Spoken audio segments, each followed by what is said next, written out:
Buenos días familia, hoy quiero invitarles a que me acompañen a estudiar juntos la palabra de Dios. Quiero invitarles a que vayamos al Salmo 55, 22. Se los voy a leer de la Nueva Traducción Viviente. Dice: entrégale tus cargas al Señor y Él cuidará de ti. No permitirá que los justos tropiecen y caigan. Y pensaba yo que ¿quién es el justo? ¿Cómo uno sabe si uno es justo o no? Y bueno, la Biblia nos da una guía, ¿cierto? Nos muestra más o menos eh, de quién es la persona justa. Y nos dice que es aquel que se somete a la voluntad de Dios. Es aquel que hace la voluntad de Dios, que no le cuestiona, que no cuestiona sus planes, que no cuestiona sus instrucciones, sino que confía en el Señor. Confía en que la voluntad de Dios es buena, agradable y perfecta, como lo dice su palabra. Pero yo sé que suena muy fácil decirlo, ¿cierto? Lo duro es aplicarlo. Lo duro es ser ese justo, es ser ese que confía y que no cuestiona la voluntad de Dios, ¿cierto? Y no es duro porque sea algo imposible, sino porque nos cuesta mucho. Y yo no sé si a ustedes les pasa, pero a mí, digamos, a mí me cuesta a veces mucho trabajo apagar mi razonamiento, mi lógica. ¿Sí? A mí me cuesta mucho dejar de calcular.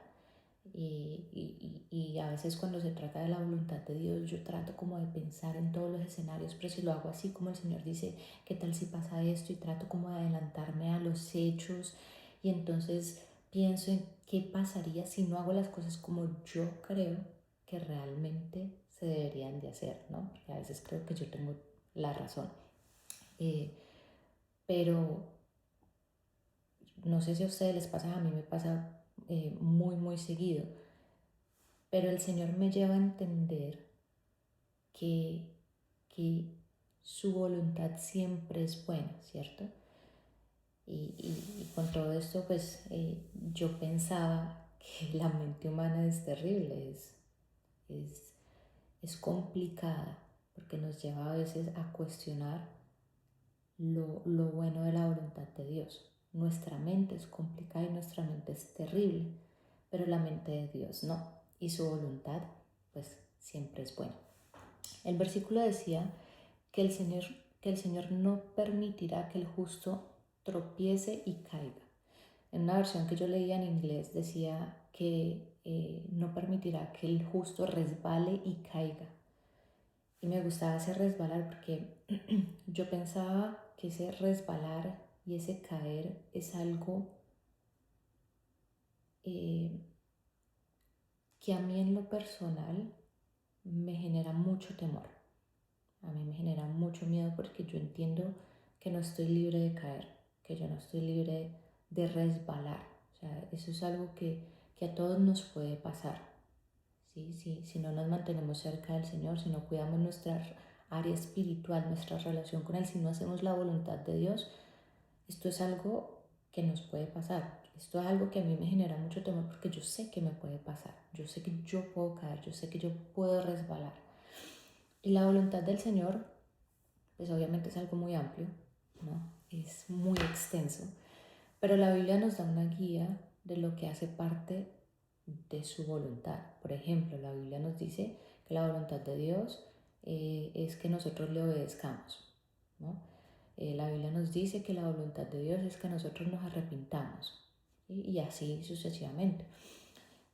Pero hoy quiero que nos concentremos en otras cositas, ¿cierto? Normalmente, bueno, cuando a mí me delegan un tema, yo siempre me voy a lo que he ido leyendo, a lo que estoy estudiando, a lo que el Señor me viene hablando en su palabra, a lo que el Señor me viene enseñando a Natalia Balbín. Yo siempre voy a la Biblia y veo qué es lo que Él me ha venido enseñando y con base a eso yo trato de preparar mis temas. Y pues obviamente en esta ocasión yo hice lo mismo, yo fui a mi Biblia y vi lo que el Señor me estaba enseñando y me venía recordando. Entonces, dicho esto, quiero invitarles a que me acompañen a leer Números 13, Números capítulo 13, y vamos a leer Números capítulo 14 también, pero vamos a Números capítulo 13 del versículo 25 al 33. Dice: Después de explorar la tierra durante 40 días, los hombres regresaron a Moisés y a Aarón y a toda la comunidad de Israel en Cadés, en el desierto de Param. Informaron a toda la comunidad lo que vieron y les mostraron los frutos que tomaron de la tierra. Este fue el informe que dieron a Moisés. Entramos en la tierra a la cual nos enviaste a explorar y en verdad es un país sobreabundante, una tierra donde fluye la leche y la miel. Aquí está la clase de frutos que allí se producen. Sin embargo, el pueblo que habita ahí es poderoso y sus habitantes son grandes y sus ciudades son grandes y fortificadas. Hasta vimos gigantes allí, los descendientes de Anac. Los amalecitas viven en el Negev y los hititas, los jebuseos y los amorreos viven en la zona montañosa. Los cananeos viven a lo largo de la costa del mar Mediterráneo y a lo largo del valle del Jordán. Pero Caleb trató de calmar al pueblo que se encontraba ante Moisés. Vamos enseguida a tomar la tierra, dijo. De seguro podemos conquistarla. Pero los demás hombres que exploraron la tierra con él no estuvieron de acuerdo. No podemos ir en contra de ellos, son más fuertes que nosotros. Entonces comenzaron a divulgar entre los israelitas el siguiente mal informe sobre la tierra. La tierra que atravesamos y exploramos devora a todo aquel que vaya a vivir allí. Todos los habitantes que vimos son enormes, hasta había gigantes, los descendientes de Anac. Al lado de ellos nos sentíamos como saltamontes y así nos miraban ellos. Pasemos al capítulo 14, versículos del 1 al 9. Entonces, toda la comunidad empezó a llorar a gritos y así continuó toda la noche. Sus voces se levantaron en una gran protesta contra Moisés y Aarón. Si tan solo hubiéramos muerto en Egipto, incluso aquí en el desierto, se quejaban. ¿Por qué el Señor nos está llevando a esta tierra solo para que muramos en batalla? A nuestras esposas y a nuestros hijos se llevarán como botín. ¿No sería mejor volvernos a Egipto? Entonces conspiraron entre ellos. Escojamos a un nuevo líder y regresemos a Egipto. Entonces Moisés y Aarón cayeron rostro en tierra ante toda la comunidad de Israel. Dos de los hombres que exploraron la tierra, Josué, hijo de Nun, y Caleb, hijo de Jefoné, se rasgaron la ropa y dijeron a todo el pueblo de Israel: la tierra que atravesamos y exploramos es maravillosa. Si el Señor se agrada de nosotros, Él nos llevará a salvo a esa tierra y nos la entregará. Es una tierra fértil donde fluye la leche y la miel. No se rebelen contra el Señor y no teman al pueblo de esa tierra. Para nosotros son como presa indefensa. Ellos no tienen protección, pero el Señor está con nosotros. No les tengan miedo. Bueno, les voy a resumir, ¿no? En resumidas cuentas, el Señor le da la orden a Moisés de enviar a 2 espías a la tierra prometida, ¿cierto? De que vayan, la exploren, traigan el reporte de cómo es, de qué ven, de cómo está. Y entonces se van los 2 espías. De los 12, 10 vieron los peros. Ellos le vieron el pero a todo lo bueno. Ellos le vieron el pero a, a, a todas las cosas buenas que habían en la tierra, ¿cierto? Pero los otros 2 vieron lo que solamente con inteligencia espiritual se puede ver. Ellos vieron lo bueno, ellos vieron lo bonito, ellos vieron las oportunidades, ellos vieron la prosperidad, ellos vieron el respaldo de Dios en la conquista de la tierra. Ellos todavía no estaban en batalla, pero ellos ya lo habían entendido espiritualmente.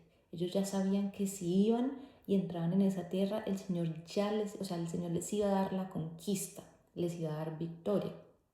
Ellos lo pudieron entender, ¿sí? Espiritualmente. Algo que obviamente los otros 10 hombres pues no pudieron entender, ¿cierto? Y aparte de todo lo que estos 10 hombres eh, eh, hicieron, ¿no? de fijarse en los peros, ¿cierto? Fijarse en las dificultades, ellos hicieron algo terrible y es que trataron de desanimar al pueblo de seguir la instrucción de Dios, de seguir el plan de Dios, no el plan de Moisés, no el plan de Aarón, era el plan del Señor. Y aparte de eso, o sea, para añadirle, llevaron al pueblo a cuestionar a sus líderes, a cuestionar la manera en cómo sus líderes estaban estaban liderando al pueblo, ¿cierto? Ellos llevaron al pueblo a cuestionar si sus líderes realmente estaban siendo guiados por el Señor. Porque pues si uno se ponía a pensar, si ellos hubieran tenido eso claro, si ellos hubieran entendido que era el Señor el que estaba mandando a sus líderes a hacer eso, pues no lo hubieran cuestionado y no hubieran murmurado. Pero ellos no lo tenían claro. Ellos cuestionaron eso. ¿Sí? Ellos pensaron que sus líderes estaban haciendo su voluntad y no estaban haciendo la voluntad de Dios. Y por eso era que, pues bueno, ellos estaban tratando de alejar al pueblo de hacer la voluntad de Dios. ¿Sí? Y pongámoslo en palabras que entendamos. Ellos estaban tratando de alejar su familia en la fe de hacer la voluntad de Dios. Y por eso esta es una de las cosas de las cuales yo quiero que hablemos hoy. ¿Estamos nosotros llevando a otros a hacer la voluntad de Dios o estamos haciendo lo contrario? A veces, como yo les decía al principio, nos cuesta pagar el razonamiento, ¿sí? Nos cuesta pagar la lógica. Y entonces pues tratamos de llevar a otros a hacer lo que nosotros creemos que está correcto, ¿sí? A hacer lo que nosotros creemos que es mejor. Y eso es delicado. El salmo que les leí al principio dice que al justo el Señor lo libra de tropezar, el Señor lo libra de resbalar y caer. ¿Sí? Y yo les decía pues que el justo es aquel que hace la voluntad de Dios. ¿Sí?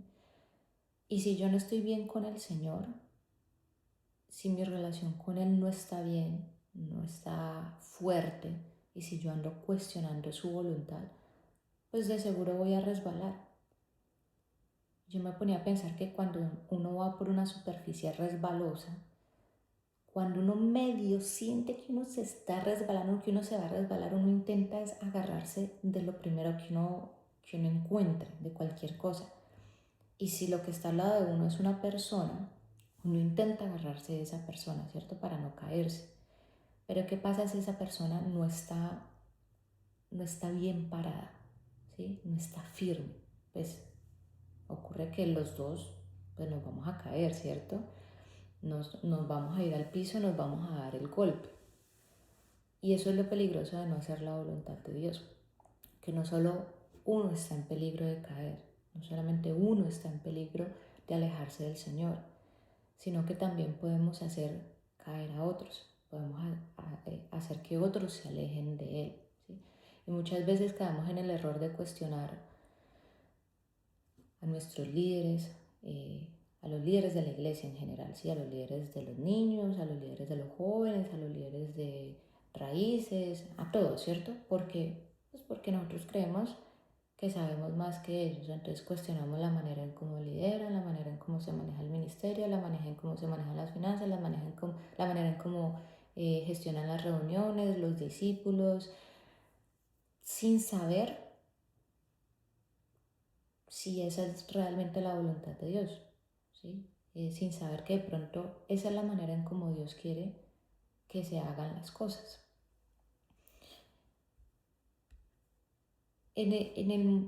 Volviendo a los 10 espías, a los 12 espías, en ese momento la voluntad era que el pueblo entrara a la tierra prometida, ¿sí? Que tomaran posesión de la tierra, ¿cierto? Pero dice que obviamente los 10 espías empezaron a desanimar al pueblo, ¿sí? A bajarles la moral. Y muchas veces nosotros cometemos el error de no orar, ¿sí? Y de no pedirle al Señor que nos muestre si de pronto nosotros nos estamos equivocando. antes de empezar a hacer cualquier cosa, antes de empezar a hablar, antes de empezar a murmurar, como lo hicieron los 10 espías, nosotros a veces no nos vamos a la presencia de Dios a preguntarle, Señor, ¿será que esta sí es tu voluntad? ¿O será que esta no es tu voluntad? ¿Será que esto sí es lo que tú quieres? Sino que inmediatamente procedemos a, a darle pie a nuestra lógica, ¿cierto? Procedemos a murmurar contra nuestros líderes, contra nuestra iglesia, contra el Señor, y nos dedicamos a dañar el pensamiento de otros o a tratar de hacerlo, ¿sí? Y así como lo hicieron los 10 espías. Y por eso, por lo general,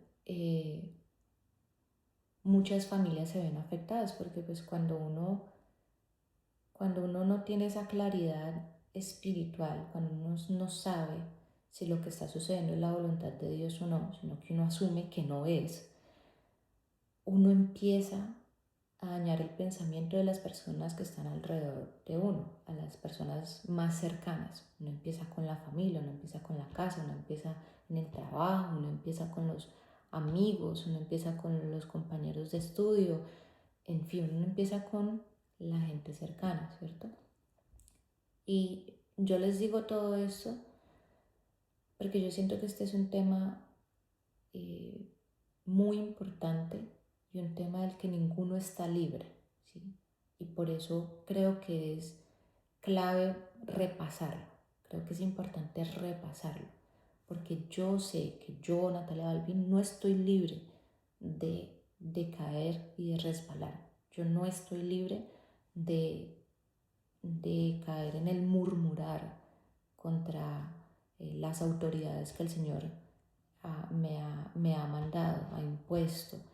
Yo no estoy libre de, de hacer que otros no hagan la voluntad de Dios. O sea, yo eso lo entiendo y por eso creo que es importante repasarlo, es importante tenerlo presente, ¿sí? Yo quisiera ser como Josué y Caleb, ¿sí? Que ellos en vez de desanimar, ellos animaron a los demás a hacer la voluntad de Dios. Ellos no se enfocaron en, en lo difícil o en los obstáculos, sino que se enfocaron en lo espiritual. Ellos tenían una buena relación con Dios al punto de que el Señor les dio esa inteligencia espiritual para entenderlo todo. El otro punto que quería tocar está en Josué, capítulo 14, versículo 13 y 14. Dice: Entonces Josué bendijo a Caleb, hijo de Jefoné, y le dio Hebrón como su asignación de tierra. Hebrón todavía pertenece a los descendientes de Caleb, hijo de Jefoné el ceneseo, porque él siguió al Señor, Dios de Israel, con todo su corazón. Y a mí este versículo me impactaba bastante porque Caleb junto con Josué, ¿cierto? Ellos trataron de animar al pueblo a alcanzar la promesa de Dios, ¿cierto? De hacer su voluntad. Ellos trataron de animarlos, ¿cierto? Porque ellos pues sabían que eso era lo que Dios quería. Y esto le trajo una gran bendición a Caleb. No solo él recibió una buena porción de tierra, sino que esa bendición se le extendió a su descendencia, porque dice el versículo 14, Hebrón todavía pertenece a los descendientes de Caleb. Y a mí me parecía impresionante esto, porque a veces no lo dimensionamos, ¿sí? Pero cuando llevamos a otros a hacer la voluntad de Dios, nos estamos ganando una bendición nosotros, pero también esa bendición va a trascender a nuestra descendencia. O sea, es una bendición casi que eterna. Es algo muy bueno. Ahora imagínese lo que puede trascender a nuestra familia o a nuestra descendencia cuando hacemos lo contrario, cuando alejamos a la gente de hacer la voluntad de Dios, cuando nos alejamos nosotros de hacer su voluntad. Yo pues hasta ahora tengo una hija, pero yo quiero, o sea, para mi descendencia, para mi hija, yo quiero lo mejor. Yo quiero que ella tenga un futuro de bendición, que ella tenga todo lo bueno.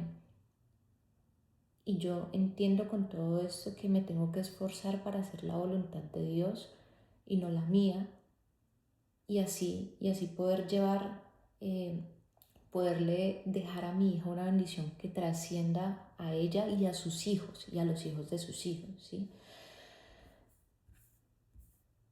Con todo esto, vamos entonces a ver 4 versiculitos que nos van a enseñar un poquito de cómo hacer la voluntad de Dios, ¿sí?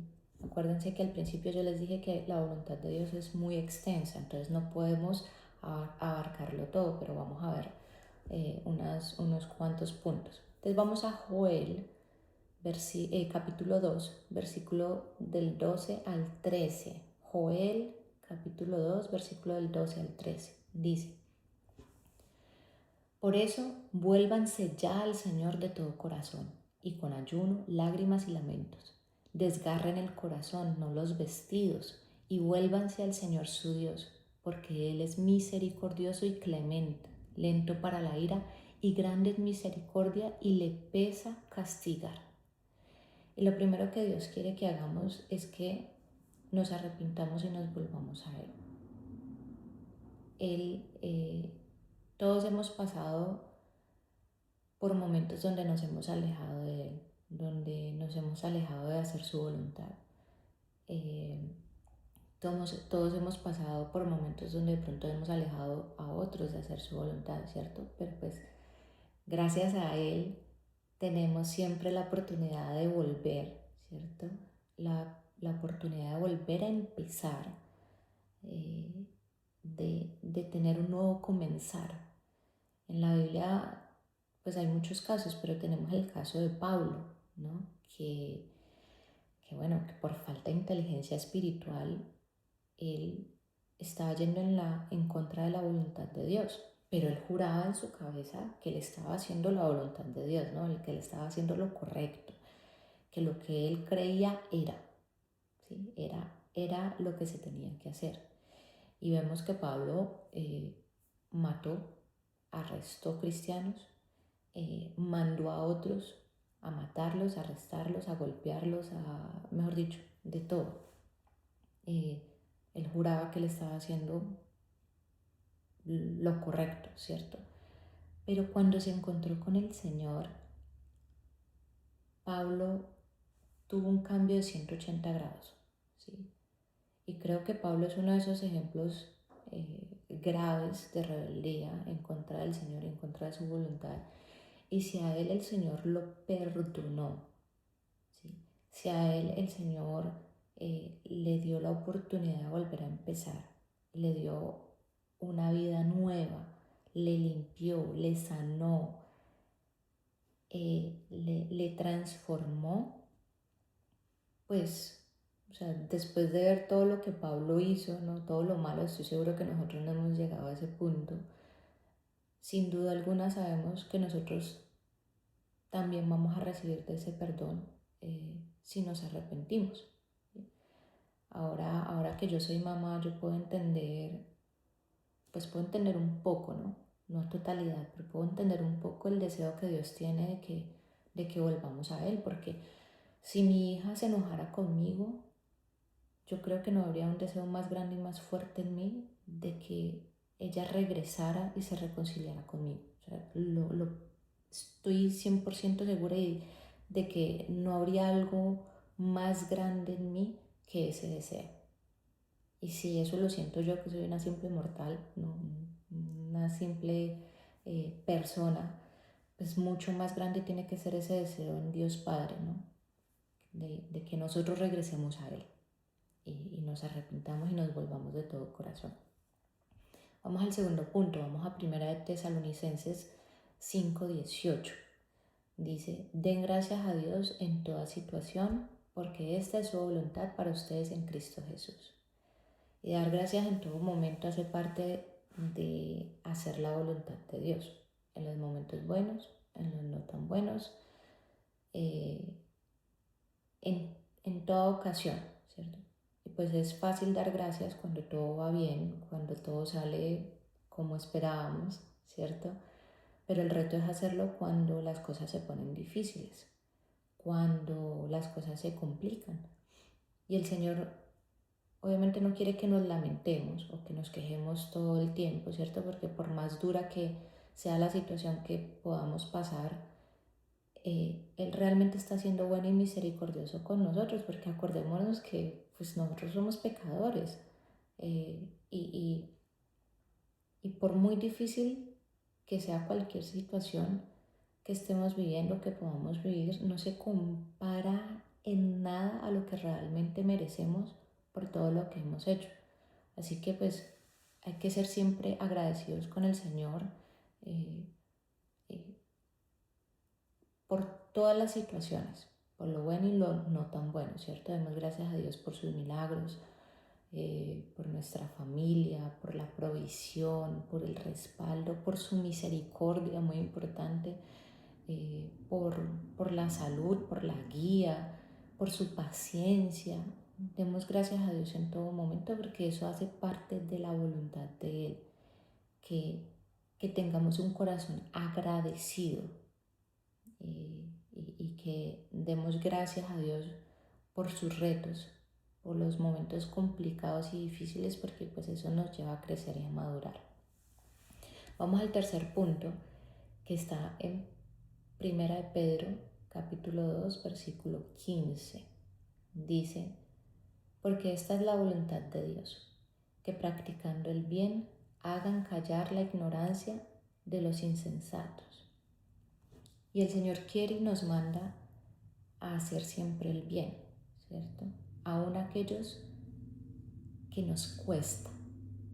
Es muy fácil hacer el bien cuando es recíproco, cuando pues a nosotros también se nos hace el bien. Es súper fácil, pero lo duro es cuando nos toca hacerle el bien a alguien que no nos quiere o a alguien que nos cuesta. Eso es lo complicado. Pero recordemos que el Señor nos ha mandado a amarnos los unos a los otros, ¿cierto? Como Él nos amó. Y Él sí que ha sido paciente con nosotros, porque nosotros sí que le hemos fallado y lo hemos decepcionado y le hemos lastimado, y aún así Él sigue ahí, eh, persistiendo, ¿cierto? Él sigue ahí insistiendo y Él sigue ahí dándonos de todo lo bueno, a pesar de todo lo que hemos hecho. Entonces pues tenemos el buen ejemplo de nuestro Señor Jesús, y Él quiere que hagamos lo mismo.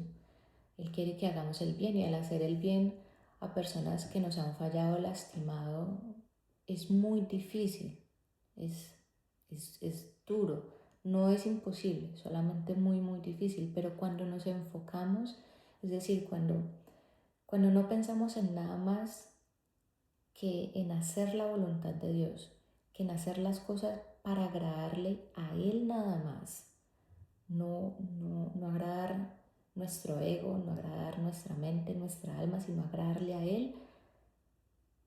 Entonces, el hacer el bien a aquellas personas que nos cuesta, o a aquellas personas que de pronto no nos quieren, se hace un poco más llevadero. No se hace fácil, porque no deja de ser difícil, pero se hace muchísimo más llevadero, ¿sí? Mucho más fácil de hacer, en el sentido de que nuestra alma entiende que, que hacerle el bien a estas personas va a traer una bendición que va a trascender a nuestra descendencia, que va a trascender a nuestros hijos, que va a trascender a toda nuestra familia, que se va a extender. Entonces eso debería de hacerlo muchísimo más llevadero.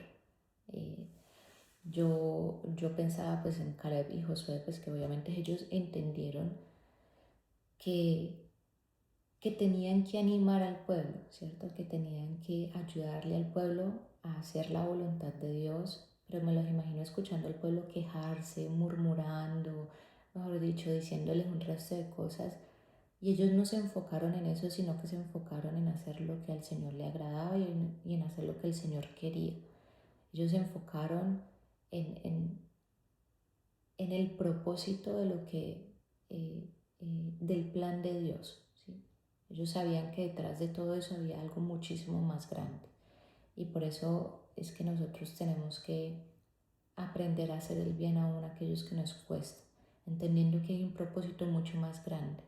De pronto salvar ese corazón, de pronto llevar ese corazón a Cristo, salvar una vida. Eh, y, y es por eso que no nos podemos dejar desanimar de hacer lo bueno, lo correcto y hacerle el bien a todos, incluyendo a aquellos que nos cuestan. Vamos al siguiente punto que está en 1 Tesalonicenses 5:14. Dice, también les encargamos, hermanos, que reprendan a los indisciplinados, que animen a los que están desanimados, que ayuden a los débiles y que tengan paciencia con todos. Y la voluntad de Dios no es que nosotros señalemos y juzguemos a los que se han alejado de Él o a los que no están haciendo su voluntad, sino que Él quiere que les animemos a volver, que les ayudemos con paciencia a ver lo que solamente con inteligencia espiritual se puede ver, que son los grandes planes de Dios para sus vidas, ¿cierto? En la historia de los 12 espías vemos que los 10 intentaron desanimar al pueblo y trataron de convencer al pueblo de no creer en la promesa de Dios, porque Dios ya les había dado una promesa hace muchísimo tiempo, o varias promesas, acerca de la tierra prometida, ¿cierto? Él ya les había prometido esa tierra, que los iba a llevar allá. Pero no solamente que los iba a llevar, sino que los iba a hacer entrar y que se las iba a dar. Y cuando estos espías vieron lo bueno que era la tierra, en vez de enfocarse en eso, ellos se enfocaron fue en los gigantes que vieron. Ellos se dejaron distraer por los gigantes y se olvidaron de la promesa o de las promesas que Dios ya les había dado anteriormente. Y los gigantes lo único que quieren es hacernos olvidar de lo que ya Dios nos prometió, hacernos olvidar de lo que el Señor ya nos ha dicho, ¿cierto? Y no podemos dejar que eso suceda. ¿Qué debemos hacer nosotros? Nosotros debemos de animar a los demás a creer en las promesas de Dios, ¿sí? A confiar en Él. Y que si vemos a un familiar, a un amigo, a un compañero de trabajo, a un compañero de estudio, a un hermano en la fe que está desanimado con las cosas del Señor, que se está alejando de Él, pues que con mucha paciencia y con mucho amor le ayudemos a volver, ¿cierto? O le ayudemos a recordar todo lo bueno que el Señor ha hecho, todo lo bueno que el Señor viene haciendo, ¿cierto? Que le ayudemos a recordar las promesas que el Señor le ha dado, porque eso es muy importante, y que le animemos a seguir confiando en el Señor, ¿cierto? Si usted tiene una persona así al lado, compártale versículos, compártale, no sé, alguna canción de alabanza que de pronto usted en algún momento le ayudó a salir adelante, le levantó, le animó, compártale algún testimonio, ¿cierto? Cuéntale o recuérdele lo que el Señor ha hecho por usted, ore con él o con ella. El punto es que hay que esforzarse por animar el corazón del desanimado. Hay que esforzarse por animar a aquellos que se han alejado del Señor, aquellos que han dejado de hacer la voluntad de Dios. Porque el Señor quiere y anhela que podamos ayudar a esas personas. Él anhela tenernos a todos juntos y disfrutar de todos. Pero si nosotros estamos bien, nuestra tarea no es dedicarnos bueno, yo estoy bien y ya no me importa el resto del mundo. Nuestra tarea es, si yo estoy bien, dar de ese bienestar que yo tengo a aquellos que de pronto lo han perdido o que se han dejado enredar en el camino. Entonces, bueno, con eso quiero que me acompañen a orar. recordando que el Señor quiere que nos arrepintamos y volvamos a Él, que hace parte de su voluntad. Él quiere que demos gracias en todo momento. Él quiere que hagamos el bien y por supuesto Él quiere que animemos y que ayudemos a los débiles de corazón a volver a Él y a recordar sus promesas y su palabra. Entonces les invito a que oremos.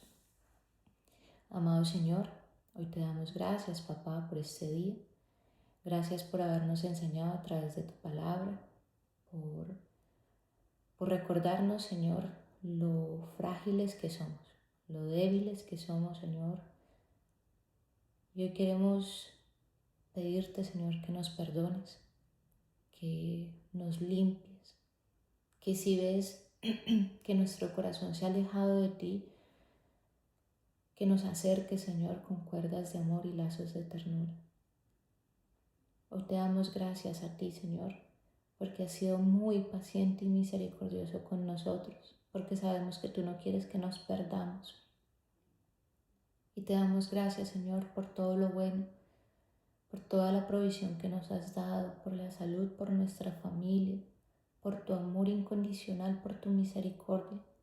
Pero también te damos gracias por todo lo difícil, por todo lo complicado, Señor, porque a través de eso tú, Señor, nos formas y nos llevas a crecer y a madurar, pero también nos llevas a estar cerca de ti. Nos llevas, Señor, a volver nuestra mirada a aquel que nos creó y nos amó primero.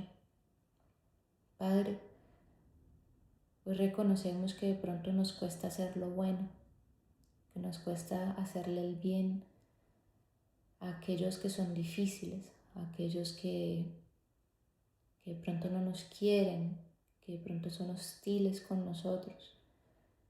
Pero te pedimos, Señor, que nos ayudes a enfocarnos en hacer tu voluntad, que nos ayudes a enfocarnos en agradarte a ti, y no agradarle a ellos, no agradar a nuestro ego y nuestra mente. Ayúdanos, Señor, a enfocarnos en la bendición que eso va a traer a nuestra descendencia, a esa bendición que va a trascender. Y llévanos, Señor, a dar ese buen ejemplo con aquellos que se han alejado de ti, con aquellos que han endurecido su corazón. Y si de pronto hemos sido nosotros los que hemos endurecido nuestro corazón, perdónanos, Señor, y ablándalo nuevamente. Ayúdanos, Señor, a hacer tu voluntad, que es buena. Ayúdanos, Señor, a no alejarnos de tus planes, a no dejarnos convencer por nuestra lógica de que lo que nosotros pensamos y creemos es lo correcto, o de que nuestros planes son mejores que los tuyos.